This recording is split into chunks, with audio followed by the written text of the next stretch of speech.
En el episodio anterior de Café con helado... Al final, cuando intentamos emitir un dictamen ético sobre algo, sobre una acción, la que sea, ¿no? Al final, en gran parte de lo que estamos hablando es de, o con lo que tenemos que tratar, o lo que tenemos que gestionar es el conflicto de intereses. Y creo que no queda más remedio que reconocer, o por lo menos poner sobre la mesa, qué seres consideramos que son capaces de tener intereses. O qué cosas consideramos que si no son capaces de tener, no podemos atribuirle interés a una piedra. La piedra no tiene interés por nosotros, interés por sí misma o interés por el entorno en el que está. Tú muy bien has dicho que es muy interesante lo que estás planteando, el tema del interés, de los intereses. O sea, realmente... Claro.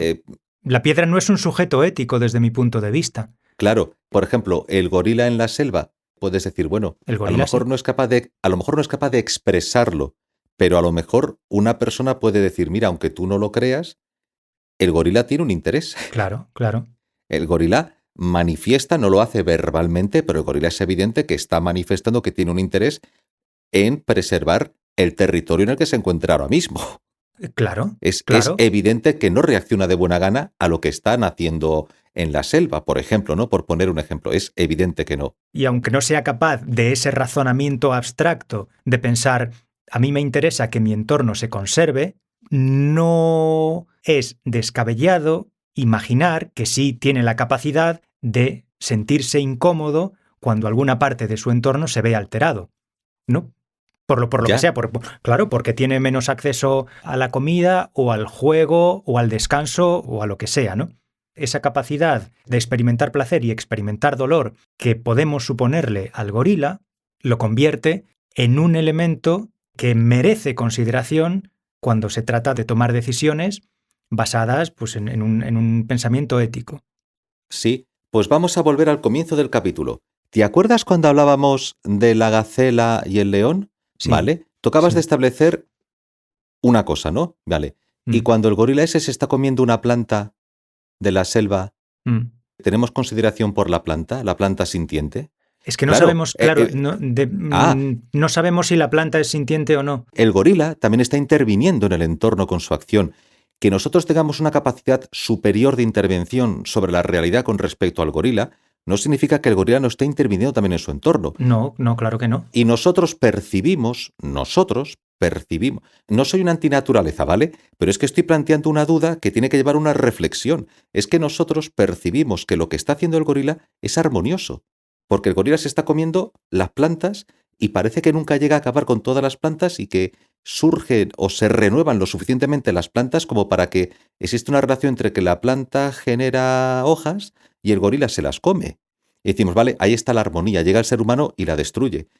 No estoy diciendo que haya que destruir la naturaleza. Lo que estoy diciendo es que percibir eso como orden es un error de percepción acerca de la idea. Para la planta no es orden, para la planta es destrucción. Para la planta es destrucción. Para la planta es otra cosa. Pero volvemos a lo mismo. ¿Qué entendemos? ¿Te acuerdas que decía una persona que dice que es armonía? La armonía es que el gorila y la planta, que el gorila no se coma la planta. La armonía es que el gorila se coma la planta se reproduce lo suficiente como para alimentar al gorila y el gorila no se come todas las plantas para que deje de haber plantas. Entonces se genera un equilibrio, ¿no? Un equilibrio en el ecosistema, un orden, y tú lo percibes como orden. Y yo digo, no, lo que ocurre es que suceden cosas, simplemente suceden cosas. Sí. Y nosotros lo interpretamos porque hay unos patrones hay repeticiones, se da un número suficiente de repeticiones en el tiempo como para que nosotros lo interpretemos como un patrón que asociamos a un orden o a una armonía. Sí. Pero no es más que una suficiente es como la música, es una repetición, un número suficiente de veces para que nosotros lo interpretemos como un patrón armónico y nos resulte agradable. Pero lo que ocurre es que están sucediendo cosas. Y volvemos a lo mismo.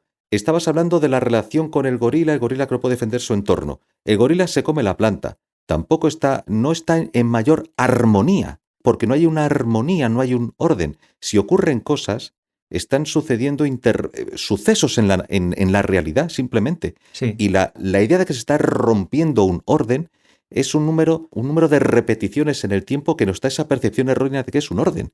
Ya. Pero no hay un orden, por decirlo así. Lo que hay es distintos niveles de destrucción. Lo que hay son distintos niveles de transformación de cosas que suceden y al final las abstraemos para establecer patrones de orden, de armonía. Claro, lo que pasa es que el ser humano tiene la peculiaridad, tiene varias peculiaridades, ¿no? Una de ellas es ser plenamente consciente de su capacidad de influencia en el entorno y de su capacidad de construcción y de destrucción, ¿vale? Sí, porque... Eso por un lado. Y por otro lado, tiene la peculiaridad de tener una capacidad de destrucción muchísimo mayor que cualquier otro ser del planeta. Entonces, claro, yo estoy contigo en que es un error interpretar la destrucción que sufre la planta en las fauces del gorila como un ejemplo de armonía. Pero sí creo que ese nivel de destrucción está muchos puntos por debajo del nivel de destrucción del que es capaz el ser humano si aparece en esa selva donde vive el gorila y decide cargárselo todo de un plumazo, cosa de la que es capaz. Vale. El gorila destruye una planta cuando se la come. Sí. El ser humano puede llegar a esa selva y borrarla del mapa en muy poco tiempo. Entonces, es un nivel de destrucción mucho mayor. Mucho mayor. No significa sí, que la destrucción de baja escala de la que es capaz el gorila sea un ejemplo de convivencia armoniosa entre el gorila y la planta. No, es un ejemplo de un gorila que se carga una planta para nutrirse él.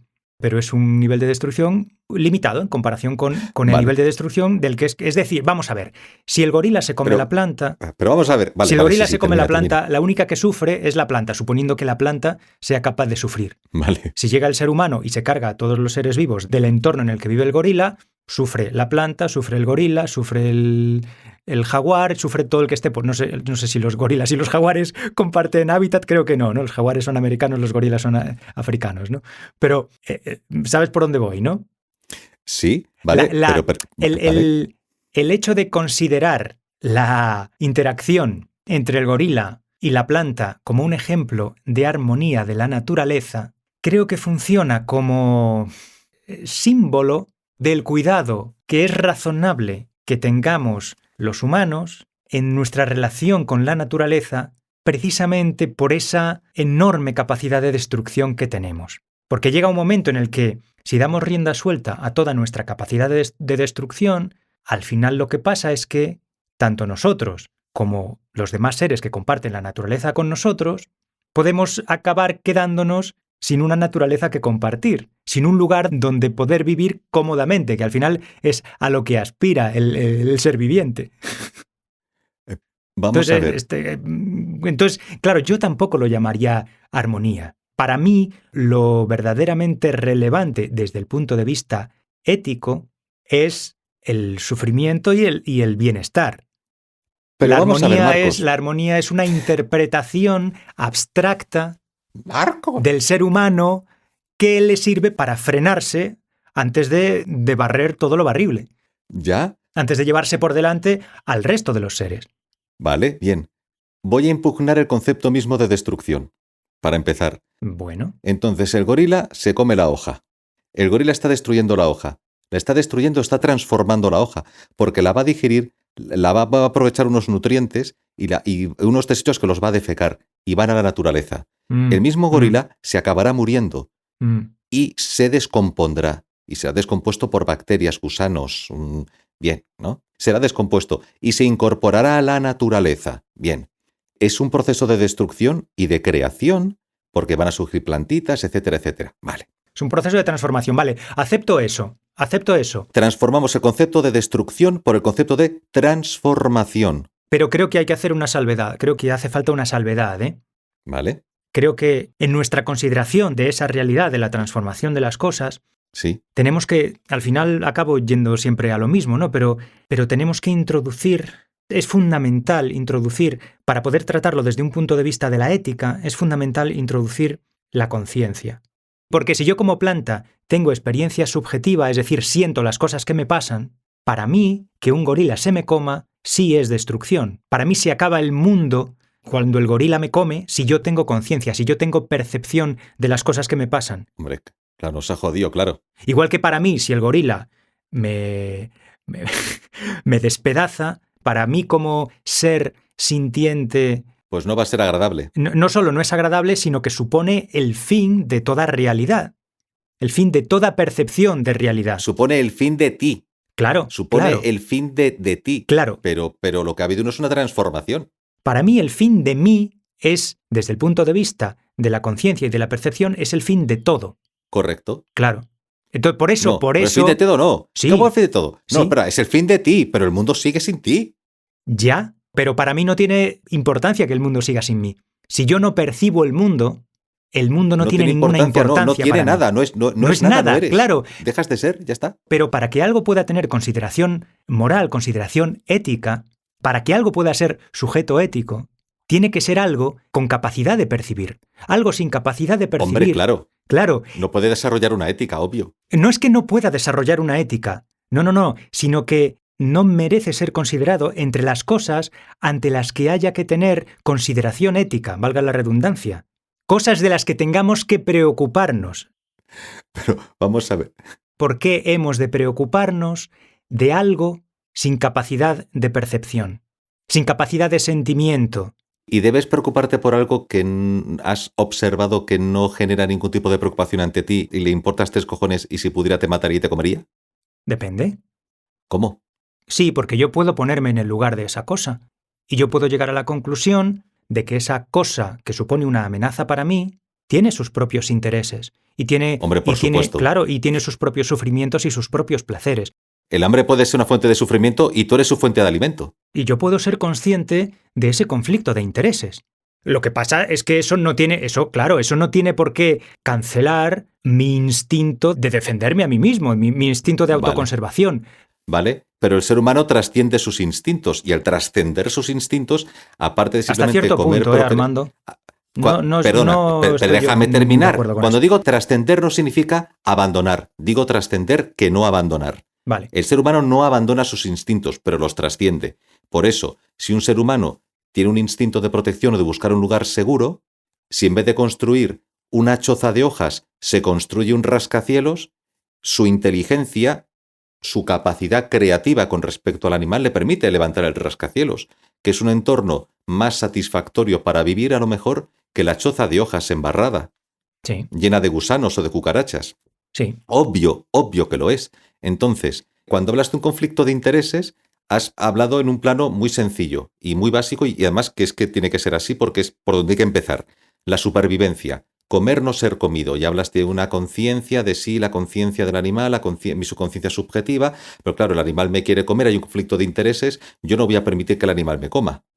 Pero el ser humano, aparte de eso, que puede ser cazar y no ser cazado, a lo mejor efectivamente quiere levantar una ciudad, o quiere levantar un poblado, va a intervenir en la naturaleza, o quiere desarrollar agricultura y va a intervenir va a transformar ese entorno, por ejemplo, para cultivar plantas. Sí, pero al topo eso no tiene por qué importarle, porque para el topo, el mundo se acaba cuando muere.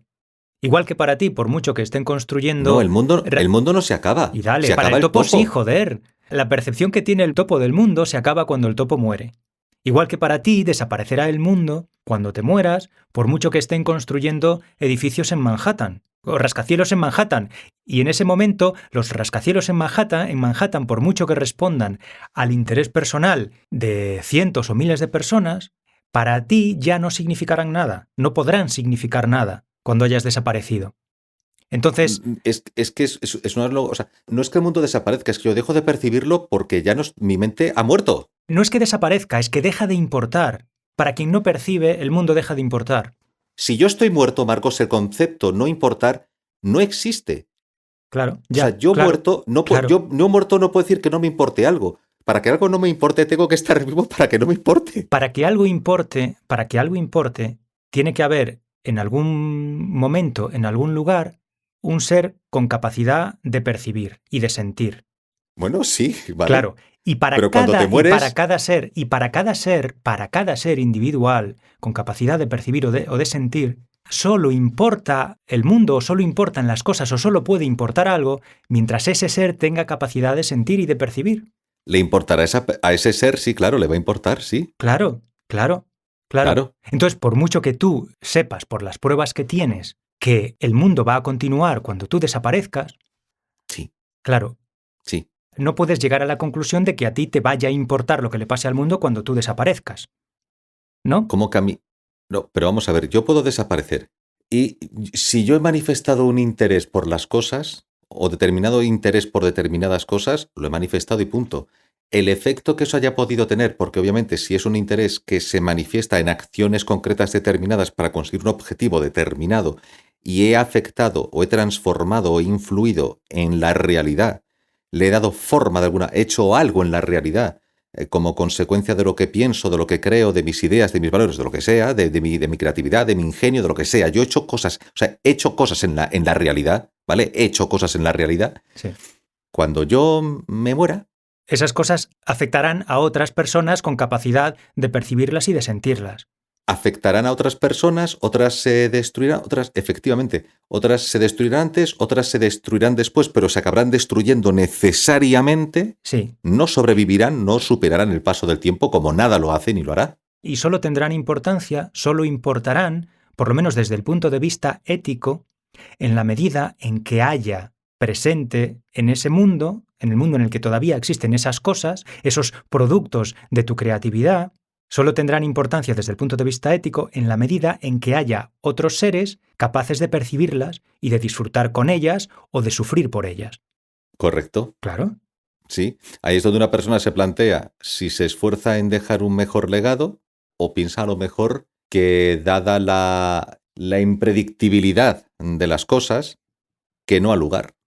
Bueno, Y, claro, pero incluso uno puede pensar, fíjate qué burrada voy a decir, qué burrada voy a decir. Uno puede pensar, pero a mí, pensando en las generaciones futuras, digo, yo no puedo anticipar lo que va a pasar, los inventos, los desarrollos, los logros, las conquistas tecnológicas, científicas, las guerras o la destrucción, nuevos virus, todo lo que pueda llegar a suceder, un meteorito, no sé qué, no sé cuál, patín, patán, digo, ¿para qué coño me preocupo? Si en última instancia puedo pensar en mis hijos y mis nietos, por ejemplo. Por ejemplo, sí, bueno, es una opción. Pero dentro de cientos de generaciones en el futuro, a saber qué coño pasa. no, claro, por supuesto. Claro. Y dices, oye, coño, si al final, si hasta este planeta, queramos o no, va a acabar engullido por el Sol, Sí, si hasta nuestra especie o conquista el espacio o evoluciona en otra, como especie acabaremos desapareciendo o evolucionando hacia algo a otra nueva especie. Es decir, o desaparecemos como especie, o desaparecemos porque desaparece todo individuo de la misma especie, o en algún momento se empiezan a ramificar incluso en nuevas especies o subespecies distintas del sapiens sapiens, otras cosas. Pues puede pasar, claro que sí, si nosotros venimos de un proceso parecido, sí, claro. de especies anteriores. Claro, todo este rollo para qué, todo este rollo para qué, pero si al final, yo siempre una cosa que me he planteado es, si al final nos preocupamos mucho por conservar la naturaleza, y la naturaleza está llamada a acabar con nosotros. O sea, nos preocupamos por defender una naturaleza que lo único que ha hecho desde que estamos aquí es intentar acabar con nosotros. Estoy personificando la naturaleza y eso es un error porque además iría en contra de todo lo que he ido argumentando a lo largo del capítulo. Efectivamente, pero entiéndeme, que no porque exista, en vez de una Gaia buena, una especie de Gaia mala que quiere eliminarte. No creo tal cosa, por supuesto. Si no creo en la Gaia blanca, no voy a creer en la Gaia negra. Por decir en la magia blanca o la magia negra. Por decirlo de esa manera. De la meiga a la Gaia. Sino que lo que digo es que al final toda esa serie de procesos y procesos, de cosas que suceden, no es que sucedan con el objetivo de acabar con nosotros, porque no hay un propósito. Pero suceden cosas y suceden y suceden y suceden, y en el proceso de que suceden cosas, humanos mueren. O mueren no de viejos, o mueren antes, o mueren de alguna manera. Sí. Pero antes o después, sí o sí, no vamos a morir igualmente. Sí, claro que sí. Porque como otras especies nos acabamos muriendo. Digo, existe quizá una sobrepreocupación quizá sin plantearnos el hecho, claro, esto parece antiético, ¿no? Como que no tengo en consideración a los otros seres humanos, porque obviamente tú tienes razón, Marcos, lo que los humanos hacemos, lo que algunos humanos hacen, afecta a la vida de otros humanos. Y afecta a su salud, y afecta a su entorno, y afecta a sus medios de supervivencia, y afecta a una serie de cosas. Por supuesto que sí, si soy consciente de ello. Lo que ocurre es que a escala, vamos a decirlo, planetaria, y de la propia evolución de la Tierra, existe como una sobrepreocupación. A ver, me vas a entender. Existe como una sobrepreocupación cuando al final te das cuenta de que la naturaleza si vamos a desaparecer, Pero vamos a ver. de una forma o de otra vamos a desaparecer y la naturaleza será capaz, antes de que nosotros acabemos con la naturaleza, no te preocupes que la naturaleza va a acabar con nosotros. A ver, por eso yo insisto tanto en... Si la vida se va a abrir paso. Por eso yo insisto tanto en la conciencia y en la sensibilidad o en la sensación de los elementos individuales. Porque al final la única naturaleza que importa es la que está presente en los seres que son capaces de sentir las cosas que les pasan. Esa es la única naturaleza que importa desde el punto de vista ético. Entonces, esa naturaleza existe ahora, es decir, ahora mismo, en este momento en el que estamos vivos tú y yo, estamos rodeados por todas partes de seres que pueden disfrutar, sufrir, padecer, divertirse, estar incómodos o estar a gusto. Existe esa multitud de seres con esa capacidad.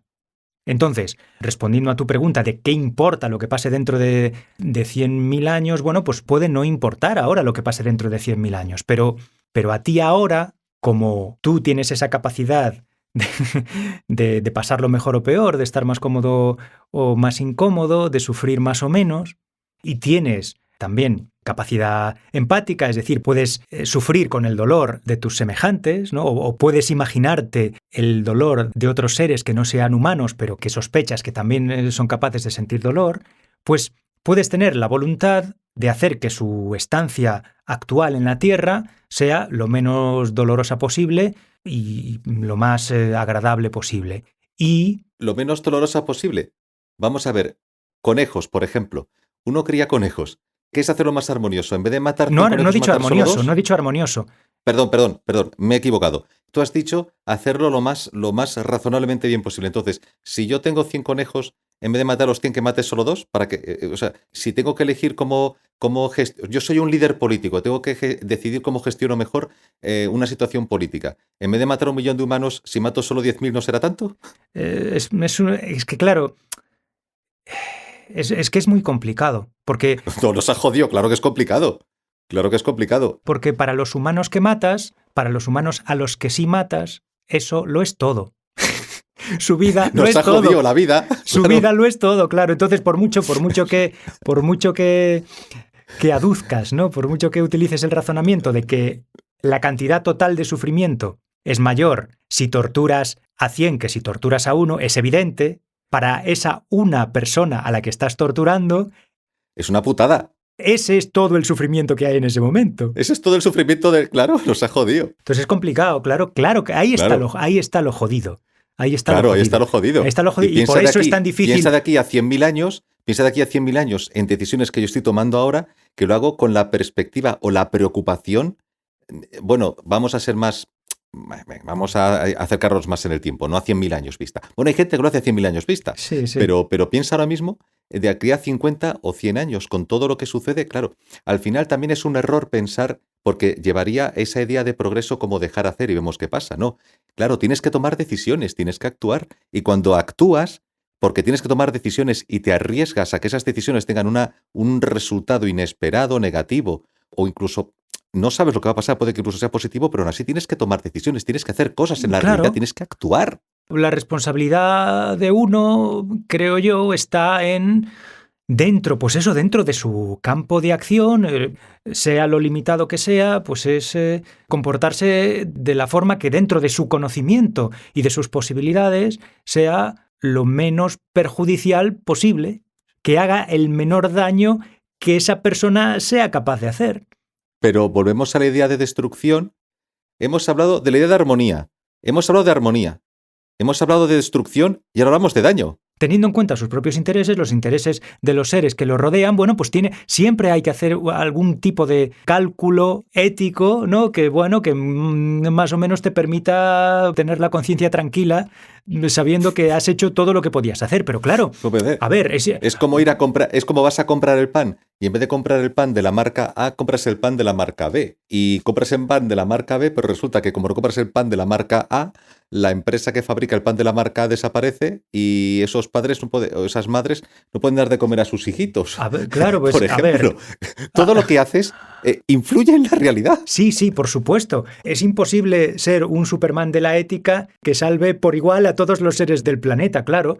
Y luego hay, bueno, no todo el mundo tiene la misma capacidad de actuación o de influencia. Bueno, pues a lo mejor Claro. mis actos tienen mucho menor efecto que los actos de, yo qué sé, de Elon Musk o Por de ejemplo, Donald Trump. Pues probable, pues sí, vamos, no es que sea probable, es que es así. es que lo es. Pero yo dentro de mi campo de acción puedo más o menos calcular o por lo menos tener la voluntad de actuar de la mejor manera posible según mi propia idea del bien y del mal, de la ética, de lo que es hacer Vale. daño y de lo que es producir placer. Sí. Puedo equivocarme, claro que puedo equivocarme, pero no tengo por qué ponerme una venda y decir que como yo soy, o como cualquiera de nosotros, es incapaz de convertirse en un ser moral perfecto, pues nada importa nada.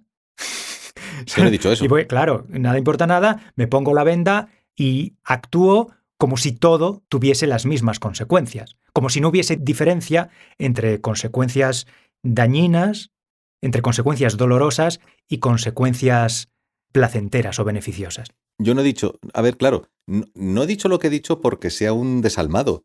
He dicho lo que he dicho para generar una duda, para tambalear. Claro, al final el programa funciona así. No, No somos un programa de divulgación. No, claro. Lo que hacemos es, venimos a tocar las narices. Claro. Y la duda sobre la pertinencia de considerar el estado de la naturaleza en el que no hay intervención humana como un estado de armonía es una duda muy razonable. Es una duda muy razonable.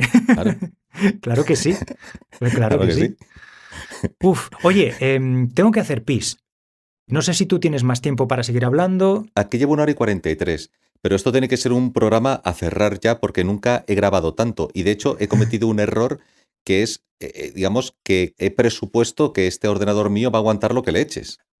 Bueno, a ver, probablemente sí, aunque el futuro sea difícil de pronosticar, yo apostaría a que ese ordenador lo aguanta. Pero, si quieres, podemos parar esta grabación, yo hago pis. Este programa, o sea, este programa, capítulo. sí, este capítulo, yo hago pis y si tienes más tiempo, luego grabamos otro. Es que yo sí vale. tengo que parar porque me meo, pero, Oye, pero sí, por mí sí. seguimos grabando después.